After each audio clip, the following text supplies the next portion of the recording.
We are with Yaron Brook, who is President and Chief Executive Director of the Ayn Rand Institute. We're delighted to have you here in Universidad Francisco Marroquín. Welcome. Thank you. Thank you for having me here. The title of your book, the book you co-authored with Don Watkins, is Free Market Revolution: How Ayn Rand's Ideas Can End Big Government. How can Rand's ideas end big government? Are there a set of specific objectives or a legislative agenda to this end? Or is it more like a lofty set of ideals, like, let's get rid of big government? So we have something going on. So it's both, right? Mm-hmm. So I think the fundamental premise of the book is that we in the liberty movement, the freedom movement, the pro-capitalist movement face this dilemma, in a sense. We have the right ideas, we have history on our side, we have the science of economics on our side, we know the economic theories, and yet, at least in the US and in Europe, we're failing. We're not reaching. You know, the fact is that statism is growing and growing dramatically. And we've been fighting this battle for a long time. This is not a new battle. And the argument we make in the book is that if we want to have real change, if we want to start limiting government, if we want to start shrinking, if we want to have that legislative agenda that we propose in the book, before we can get there, we have to make some fundamental cultural changes. We have to be willing to question and challenge the moral code that is prevalent in society. In our belief, the moral code, the ethical code that most people believe in is not consistent with capitalism. What is that moral code? That moral code is a moral code of altruism. It's a moral code that says that the purpose of life, the moral, ethical purpose of life, is to be selfless. It's to serve others. Sacrifice is noble and good. We give an example of Bill Gates in the book, right? Bill Gates builds Microsoft. He makes millions, billions of dollars for himself. But how does he do it? He does it by creating products that impact and make better the life of almost every person on the planet. Does he get any ethical credit for that? Does he get any moral credit for that?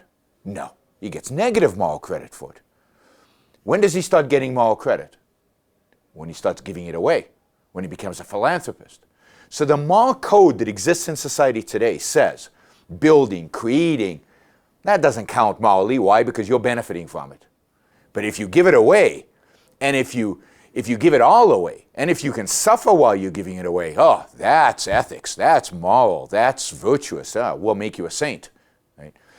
That's incompatible with capitalism. That's compatible with socialism. It's the way we teach our kids, share, share, share. Well, sharing is not what capitalism is about. Capitalism is about trading. But the culture generally believes in a morality that's not about self, that doesn't place the individual at the center, but places society, the collective at the center. You're sacrificing for somebody, to someone. And that moral code, which people who believe in capitalism have refused to question, is what dominates the debate.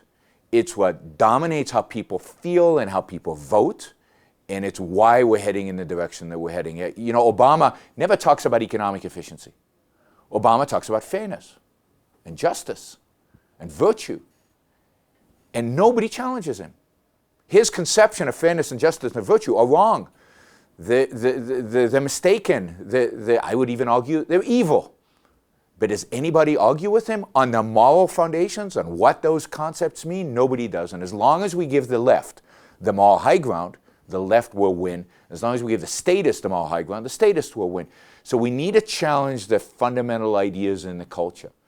And then once people are willing to accept the idea, the Aristotelian idea, the idea that Aristotle came up with, that Rand, I think that Ayn Rand really fleshed out, that the moral purpose of life is eudaimonia, it's human flourishing, it's the individual's happiness, it's success, it's prosperity. Then capitalism is relatively easy, because capitalism is just a system that leaves us alone to pursue our own happiness, to pursue our own values, to pursue what's good for us. So our argument is we have to fight the moral battle. Now we use in the book examples from the world around us. The financial crisis, you know, I think our explanation for the financial crisis is very Austrian and very consistent with Austrian economics. And then we have an agenda. How do you fight, for example, against Obamacare? How do you fight against the entitlement state? How do you fight against regulations? And we have a real prescription for not only fighting it on the economic basis, which I think there are a lot of good economists out there who do, but how to fight it on the moral basis, which I think is where, you know, where you can really make a difference and where we have to fight if we're going to win. How do you think you could actually penetrate all these moral attitudes, for example, with a system of public education? I mean, I understand clearly what you say, but I still get the sense that, you know, we have these lofty ideals about how people should be and what society should be, but what do you do about it? You know, it's a gargantuan task in the sense. Yes, what can you do about it? For example, you have a public education system. How are you going to go up against a public education system which is imbued with all these values and all in this moral code that you're talking about? So there are a number of strategies to do that we implement at the Ayn Rand Institute. One is the system exists, right? So how do you use that system for your own benefit? One way that we believe we can do that is to get the public schools to teach Ayn Rand. Not to teach her philosophy, because that they will never do, but to teach her literature, to teach her novels, and therefore, you know, bring the philosophy in through the novels.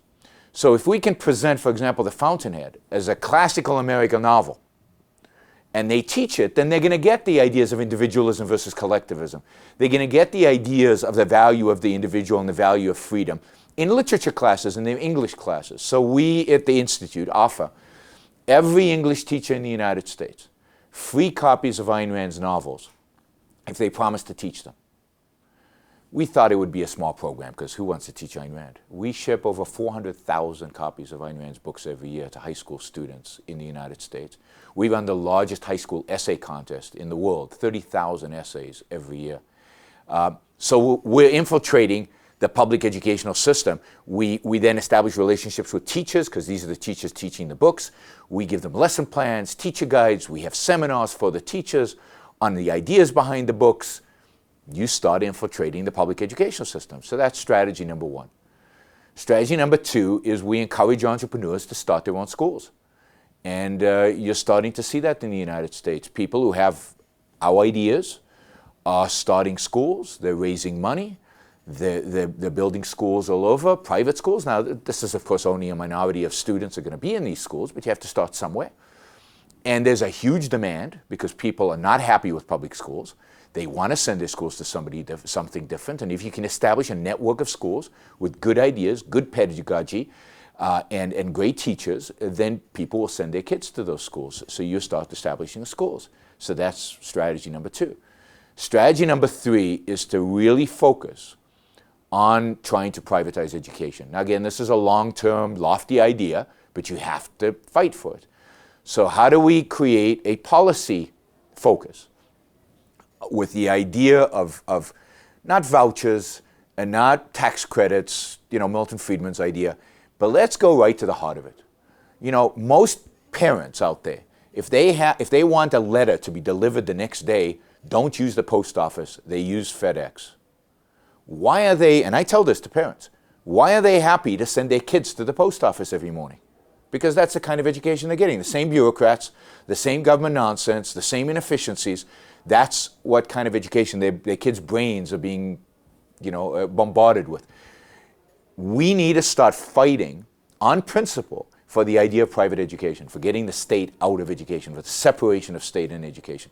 Long-term battle, but you got to make the arguments. You got to push out there.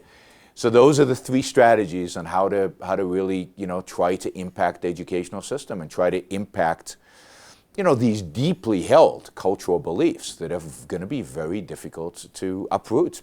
But look, I don't believe there's shortcuts in life. I believe it's a long slog and it's hard work and you just have to do it. Do most people hate capitalism? And if most people hate capitalism, why? Or why does capitalism get such bad press? Do you agree that most people hate capitalism? I think most people are ignorant about what capitalism is. I think most people think they hate capitalism because they've been told stories about what capitalism is, and they're ignorant as to the truth. I think most people emotionally respond negatively to capitalism. And this relates to the moral point, because what is capitalism about? Everybody knows what capitalism is about. Capitalism is about self-interested people going out there into the marketplace and pursuing their own interests, their own happiness, their own success, and Adam Smith knew this, right? This is the baker doesn't bake the bread for you, he bakes the bread for himself. So capitalism is about self-interest. So the real question is, what is the culture's attitude towards self-interest? Most people's attitude in their mind to self-interest is negative. Now, they live a self-interested life. They pursue their own self-interest. They participate in the market. They don't sacrifice as much as they think they should. And what does that cause them in their own mind, right? They pursue business, they make a profit and everything, but they know they should be Mother Teresa. That's the moral ideal. That creates guilt. So most people feel guilty for pursuing kind of their own self-interest. And that guilt is used by the statists and the academics and the politicians to increase statism. That's where the rubber hits the road ideologically, in a sense. That's what we have to attack. It's that concept, that idea that self-interest is bad, which even Adam Smith to some extent held. The idea that self-interest in and of itself is bad, but when you aggregate it all through the invisible hand, you get a better society. But the standard is society, not the individual.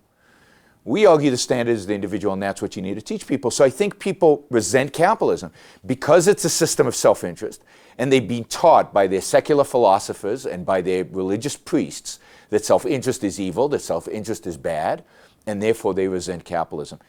But they live it every day, they enjoy it, they love the benefits it provides where it exists.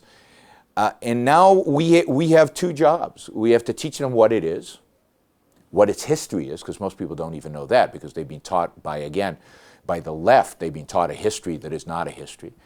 And we need to teach them that it's moral, that it's ethical, that this guilt is unearned guilt, that the issue here is not a moral standard that, they shouldn't be adhering to a moral standard that is anti-capitalist. They should embrace self-interest as a positive moral standard, and therefore capitalism as both an ethical and a practical system. Doesn't this view pretty much enthrone selfishness? Yeah, and selfishness is a good thing if properly understood. Selfishness is not doing whatever you feel like. Selfishness is not exploiting other people. Selfishness is living the best life that you can live. It's taking the most of the potential you have as a human being and letting that flourish. So selfishness is not sacrificing other people to you or you sacrificing to other people. We're against both of those. See, the altruists, the people who believe that your purpose in life should be to sacrifice to other people, want you to believe that there are only two alternatives. One alternative is sacrifice, selflessness, serving others. And the second alternative is a lying, cheating SOB, right? It's to be Bernie Madoff. And there's no third alternative. And what we're saying is no, there's another alternative, which is true selfishness, which is rational selfishness, rational long-term selfishness, which is to be rational, to use your mind, to figure out what's truly in my self-interest. What will make my life the best life that it can be? Lying, cheating, stealing? No, everybody knows that lying, stealing, and cheating doesn't make my life better. Bernie Madoff knows it. And he was miserable before he was caught, and he will tell you he's happier after he was caught. Bernie Madoff was the big fraudster who did the pyramid scheme. So what we're advocating is that selfishness really means taking your life seriously and figuring out, and this is hard work. I tell students all the time, being selfish is hard work, because figuring out what's really good for me is hard work. It's easy to go by your emotions. It's easy just to do what gives you instant gratification. What's hard is to think rationally about what is really in my self-interest, what will make my life the best life it can be over the long term, how do I make myself the best person I can be. That requires real thought, and that's the kind of ethics that people should strive towards. That's the kind of moral code that we want. That's a moral code that says your highest virtue is reason, is rationality, is your ability to think. And you have to be honest because rationality requires it. You know, if you fill your mind up with garbage, what you get as a result is garbage. You need facts, you need truth. You have to have integrity because what's the purpose of having good ideas if you don't act on them? You know, you want to be independent. You want to have pride in your achievements. You want to have self-esteem, and you know, achieve ultimately happiness. Isn't this a sort of a Leninist idea? You know, that people should be different than they are, and well, I mean, I meant it in a sense that you know, because you're speaking of a more elevated human being. No, I'm not. A person more. I don't think it is a more elevated cultivated, more conscious, more who is like you know, thought about these things. Yeah, And, so I'm thinking of a human being, what a human being can be given his potential. The difference with Lenin is this: Lenin wanted to change human nature. Mm-hmm. Lenin wanted us to be something we weren't. Mm-hmm. I want us to be what we are. I want us to be the best that we can be. So I want to take human nature as it is, and I want to maximize it. I think Aristotle was right. Man is the rational animal. What I want people to do is exploit their rationality. I want them to be really the rational animal. Because reason is our means of survival. Reason is how everybody around us survives on a day-to-day basis. I want to take that reason they use maybe at work and don't do anywhere else. I want them to apply that to how they live and how they think and the values that they pursue throughout their life. So I want to take the human nature and maximize its potential. So I want to, and look, not everybody's going to live up to it, but I want that to be the goal. And I think everybody can set that as their goal, and I think it's possible for human beings. But this is why this is hard. If we just accept people's ideas the way they are today, because I think people are driven by ideas. I don't think people are driven by innate, you know, anything innate. I think they're driven by the ideas that they've chosen over their life. If they choose bad ideas, you get bad results. And those bad results are in economics and in politics. If you choose good ideas, you get good results. And we've lived through better periods. You know, ancient Greece was a time where people, I think, were more conscious of themselves, were more elevated. I think the Enlightenment was a period, you know, the Scottish Enlightenment, the French Enlightenment. These were periods in which people took ideas seriously. They were better educated. They took their own lives seriously. They lived, I think, more exciting, interesting lives. So I think it's possible. You look around, you see good people all around you. Now I want them to recognize that they're good. Mm-hmm. Isn't this a little like very much against the way the tide is going? I mean, is there really a place for objectivism in the 21st century? I'm thinking, I hate to say on the one hand and on the other hand, but I will, okay? I'm thinking on the one hand of the me generation, and you know, how this fits in with objectivism. But then on the other hand, I'm also thinking of the millennials, of the connected generation, and how socially aware they supposedly are, and how, for example, environmentally conscious they are. So, you know, things actually seem to be very much heading in a different direction.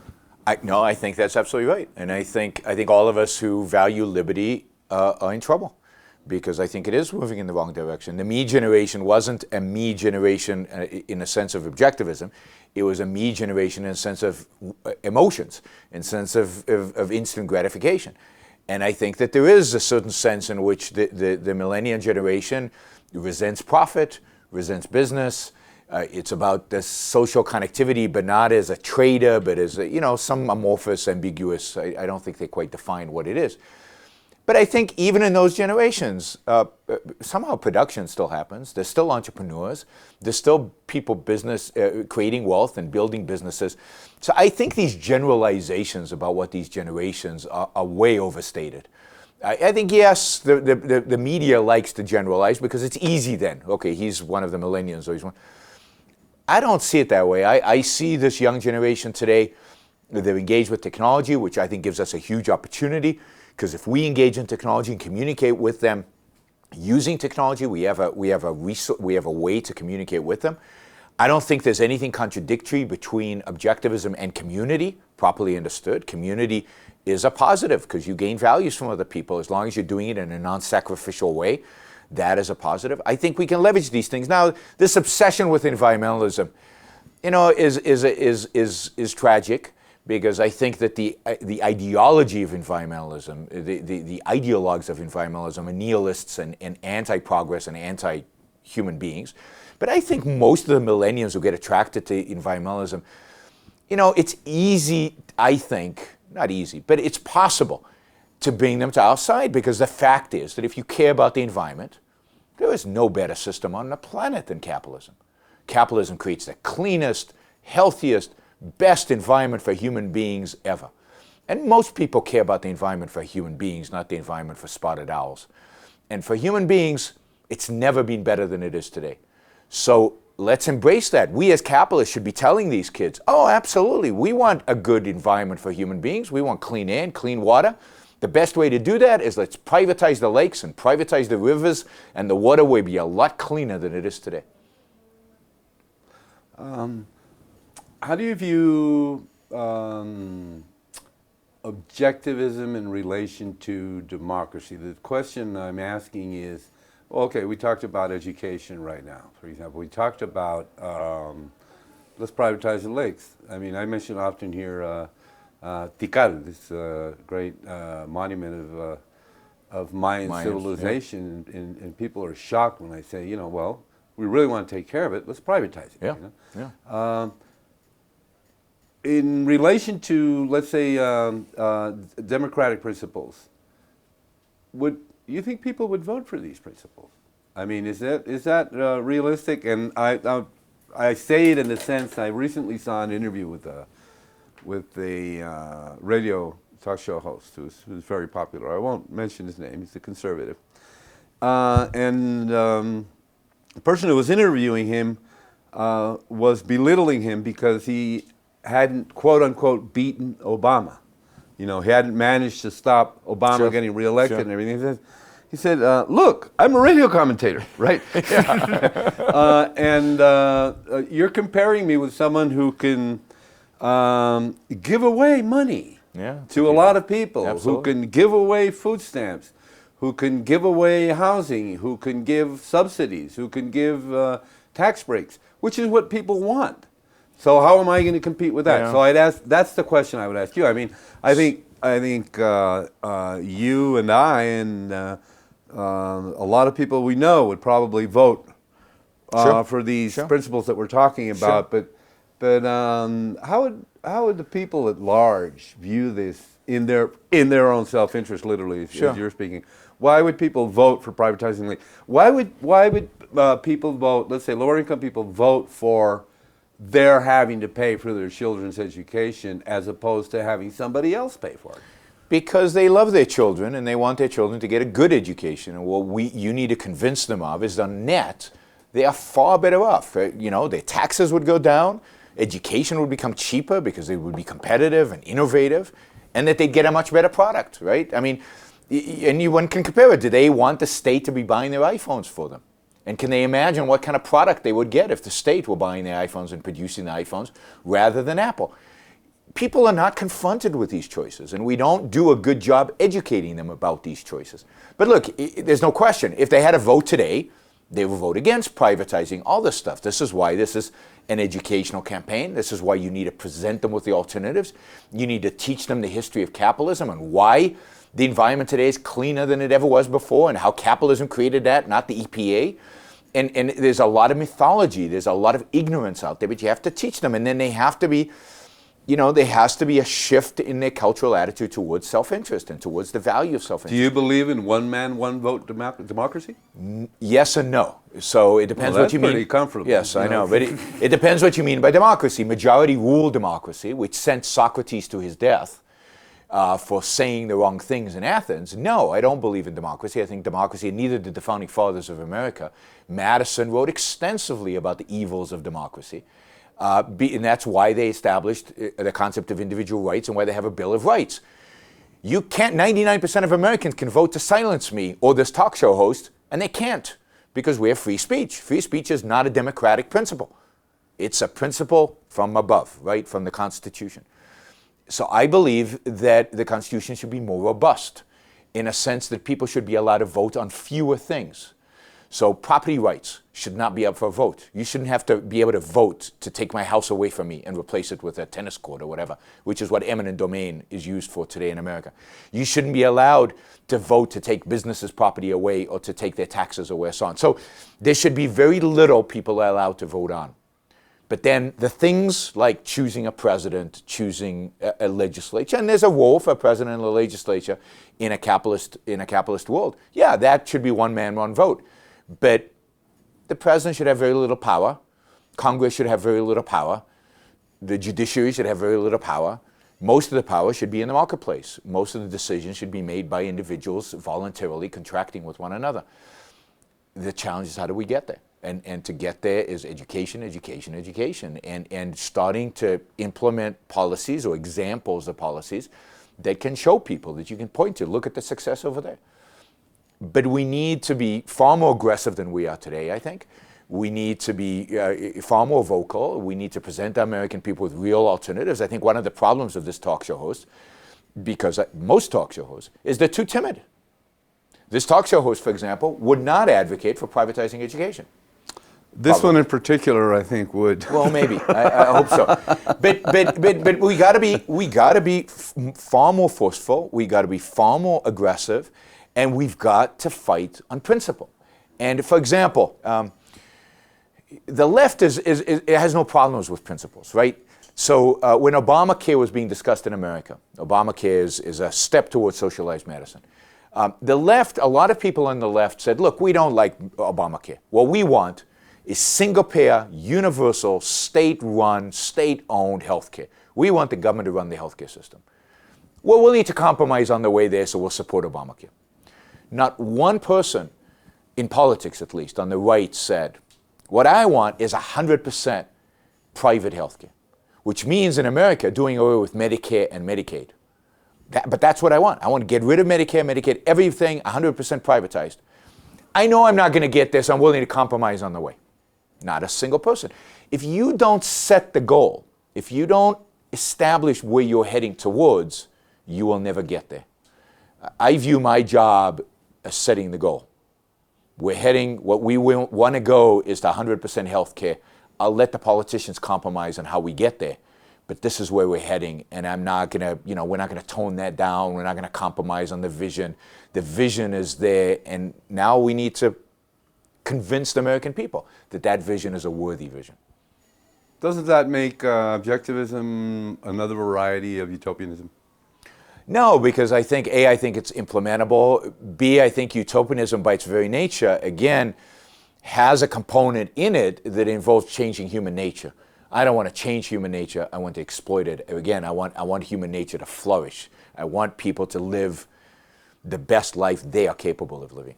And everybody's capable of living a good life. At whatever level of intelligence or whatever level of ability they have, everybody can be rational. Everybody can make choices about their own life. And everybody can get the pride and self-esteem that is involved in taking care of themselves. One of the things we don't do well is go to poor people and tell them that the welfare state is crippling them, is destroying them, is making them institutionalized into unhappiness. You will never be happy receiving welfare checks. Because the fact is, you get your happiness, to be happy, you have to gain self-esteem. Self-esteem you get from work. You get from achieving things. And if you get a check from somebody without having to do anything to get that check, you will never gain self-esteem. You will never be happy. You will never be successful as a human being. The biggest victims of the welfare state are the people who receive the welfare check. They should be the ones up in arms against the welfare state and for capitalism, because what does capitalism do?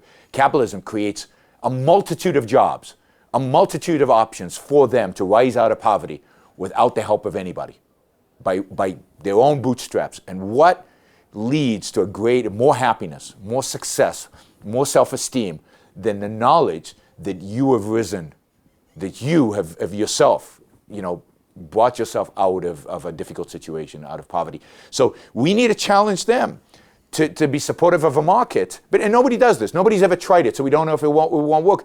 Go to young black kids in the inner city in southern LA and say to them, if you want to have a happy life, because you all want to be happy, right? Everybody wants to be happy. The last thing you want to do is accept a check from the government. Speaking of risen, what is your view on religion and one of the reasons I ask this is, well, one, what is there a role for religion in society?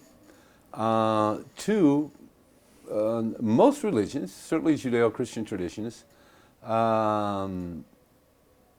emphasize very strongly what you call this sort of altruistic moral code. Yes, I believe that most religions and most of the ideology of religion is the opposite of liberty and freedom, and is very harmful to the cause, because it advocates for a moral code, an ethical code that's inconsistent with capitalism. And I think that is why in most places around the world, with some exceptions in the United States, religious people are the statists, because they advocate for a moral code that requires the state to step in, that requires sacrifice, that requires duty and service, and it explicitly rejects the idea of self-interest. But I think even in a more fundamental way, religion is a challenge to pursuing the idea of liberty and the idea of freedom and capitalism in the end. Capitalism and freedom demand, if you will, of the individual the capacity to think for himself, to make independent judgments, to be a self-starter, to view his judgment as important and as definitive. Religion tells him that he is not the standard of knowledge, and not the standard of morality, that there is a higher source of knowledge, there's a higher source of morality, and that he needs to make his life subservient to that higher source, and that in a sense he will never know the truth, that there are experts in that, whether they're preachers or the Pope or whatever, that deal with the truth, and that the individual is to some extent insignificant in the bigger scheme of things. I mean, maybe in a perverted way, my favorite book in the Old Testament is the book of Job, where it's explicit. You're told what you are as a human being. You're nothing. You're part of a bigger scheme that you do not understand, that you do not know the purpose of. It is not yours to question, and just go along with things. I don't think that's a this message. Is coming at from, let's say, this is coming at it from one angle, but coming at it from another angle, a well-studied aspect of what I'll call the rise of the West, sure, and the rise of the individual, yeah, is this Judeo-Christian notion of individual man's relation with God, for one, and for another, man's being created in God's likeness. So you can take this as sure, I'll use the term I think we both know well, which is top down. Sure. In a sense, religion is top down, and sure, we want something that is bottom up, yep, from individuals, yep, up. But there's a certain sense in which, but it has been positive, sure, in developing individualism and an individualist philosophy. So in my view, religion, is a double-edged sword. So yes, but it's a fact. Well, it's there. Well, we can talk about the fact in a minute, but I challenge that. So first of all, yes, there's a certain sense in which religion has supported the idea of individualism through this independent relationship of man to God, particularly Christianity. I don't think that exists in Judaism. Particularly Christianity, this one-on-one relationship, which encouraged a certain level of individualism. But look, that individualism exists before Christianity. It exists in Greece. I mean, the culture most responsible, in my view, for the rise of the West is Aristotle, Plato, Socrates. It's Greek philosophy. It's Greek ideas. And in Greece, the relationship between the individual and the gods is even more individualistic than it is in Christianity. The heroes in Greek mythology challenge the gods, and they make fun of the gods. It's their judgment, it's their self-esteem, it's their power. And indeed, if you look at the rise of the West, the rise of the West is completely connected with the rediscovery of Aristotle. It is Aristotle through his logic, it is Aristotle through his emphasis on science, through empirical observation, his emphasis on reason, which is what brought the West back. It's Thomas Aquinas bringing Aristotle into the Catholic Church, which is, in my view, responsible for the Renaissance and therefore the Enlightenment ultimately.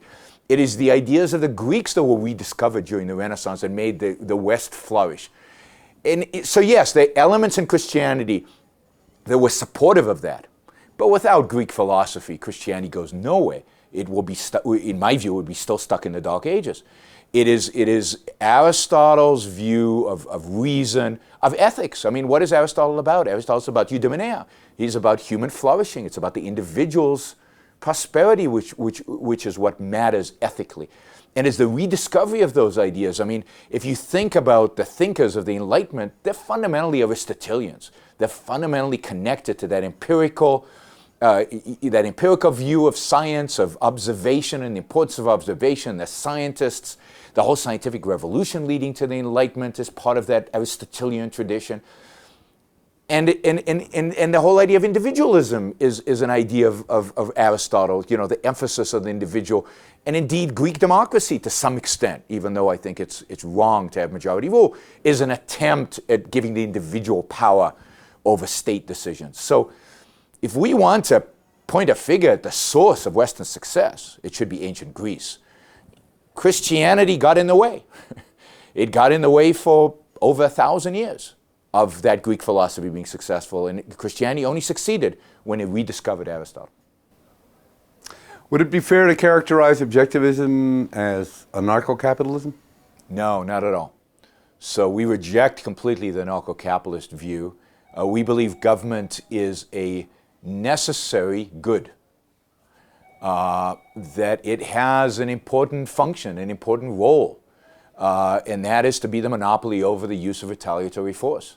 I do not believe that it is possible or good to have competing police forces or competing governments over the same territory. I think that leads only to violence and only to destruction. You need a special entity, call it government. You don't like the word government, call it something else, that has over a particular geography the monopoly over the use of force in that geography, a retaliatory force, to protect people from foreign invaders, to protect people from criminals inside, and to adjudicate disputes, and to do so objectively. The philosophy calls it Objectivism because we believe in objective knowledge. And we believe that, the need to construct laws that protect property rights and so on, in an objective fashion, based on truth, based on what's real and what works. And that competing governments, competing legal systems are a recipe for violence and anarchy in the negative sense of the anarchy word. On the book by John Allison, yes, is pure capitalism the world economy's only hope? I mean, he makes the statement that it is, so yes. I ask the question, is it? Long term it is. I mean, I don't particularly like the idea of pure capitalism because capitalism is pure already. Mm-hmm. It's all the dilutions that happen. But yes, capitalism is the world's only hope. Capitalism is the only economic system, political system, social system that respects the individual, that allows for innovation and prosperity and competition and the creation of wealth. And it is capitalism, look, things don't stay still. They either move in the direction of capitalism or away from capitalism. We're moving away from capitalism. And I think that's a disastrous track that we're heading towards. The only hope is to start moving towards capitalism, and with the idea of ultimately getting to a society that is pure capitalism. It's going to take a long time. But it would be nice to see the shift in movement towards capitalism and away from statism. You're known for doing some work on an issue of the morality of war. Yes. What is the morality of war? Is war moral? If it's in self-defense, yes, but only if it's in self-defense. So war is never moral for the explicit purpose of expansion, for the sake of expansion. It's not moral for the purpose of bringing democracy to the world. It's not moral for the purpose of conquest and theft and so on. But if somebody attacks you, it would be immoral not to respond. But did somebody say one man's freedom fighter is another man's terrorist? And at the beginning of this interview, you commented on I'll say, sympathy with the views of Austrian economics. Yeah. So let's say, as Kirchner would say, if you're really committed to subjectivism, isn't self-defense a subjective matter. I mean, So when do we say we are doing this to defend myself? So I'm you know? not committed to subjectivism at all. I reject subjectivism throughout. Subjectivism, as the Austrians use it in economics. And one of the problems with the Austrians is they think they're more than economists. But when you limit yourself to economics, yes, the subjectivism that Austrians use in the field of economics, I accept. I would use a different term, but I accept. But I reject subjectivism. My philosophy is called Objectivism. I believe in objective truth and objective knowledge. And indeed, among the Austrians, I'm much more sympathetic to Menger's view of value, which I think is much more Aristotelian and much more an objectivist view of value than I think the modern Austrians' view of complete subjectivism, whatever goes. I think Menger had a more nuanced view of what value means. But to your point, no, I think there's truth. So I think that you can look at a situation and say, those are the bad guys, those are the good guys. Those guys initiated force, those didn't. We can do that in domestic disputes, right? If somebody breaks into my house and steals my stuff, we don't say, yes, but Yaron was a bad person on Tuesday, and this guy was upset because Yaron drove fast in his neighborhood, and it's okay for him to break into your house. Breaking into the house is immoral, it's wrong, he needs to go to jail. When somebody flies airplanes into buildings, that is evil, that is wrong, that is the initiation of force, and the people who are responsible for it, in the broadest sense possible responsible for it, need to be brought to justice. That's what war is for. So, who is responsible? How do you find them? What does it mean to bring them to justice? How do you engage in this war? That's a technical question. But you got to defend yourself. Somebody attacked you. And unfortunately, many Austrians, many anarcho-capitalists, go into this blame game. Yes, but the United States did this in 1953 in Iran, and we did this in Saudi Arabia. Nonsense. You were just attacked. Somebody just tried to kill you. Nothing that we did, nothing the United States did in 1953 or 19 or whatever justifies killing 3,000 innocent Americans. Nothing. And to play this game is to me moral absurdity. And the same goes to the Israeli-Palestinian conflict, something I know about because I was born and raised in Israel and served in the Israeli army. There are good guys there, there are bad guys there. Anybody with eyes and half a brain should be able to tell the difference between the two. One is a Western civilized country pursuing to the extent any Western government pursues rights and respects property and so on, and the other one doesn't give a damn about the individual, is completely collectivist and is dedicated to warfare and destruction. One's good guys, one bad guys. It's obvious who's defending themselves against whom. All you need to do is look. So it's not that hard with war to figure out if you're willing to be objective, if you're actually willing to look at the facts, examine the evidence, and figure it out. And it's incumbent about, government has only one function in my view: protect individual rights.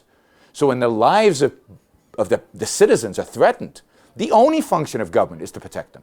So war is one of the few functions of government, but only in self-defense, only when the lives are really threatened, only when the lives of your citizens are threatened. You have no business in other countries in their internal politics, but you do in your own. Yaron, we're delighted to have you here at Universidad Francisco Marroquín. To close, I'm going to ask you for a short statement of advice for young people and students. I think the most important thing is read, and it's hard today because young people don't read today. But read, get engaged with the ideas, study, and keep an open mind. We're raised with certain set of dogmas, whether it's religious dogmas or secular ideological dogmas. University is a place to open up, to open your mind to new things. Don't let yourself, wherever you feel like you're shutting down, right? Your emotions are telling you, oh, that's a bad idea. Don't let that happen. Try to keep an open mind. Doesn't mean you have to agree with everything. You'll disagree in the end. But disagree based on what you think. Disagree not based on something you learned in your past or some beliefs that you have. Be open to new ideas. Examine them. Choose what you believe to be true and what you believe to be true, but make it your choice. So it's keep an open mind and take advantage. I have to say something about UFM.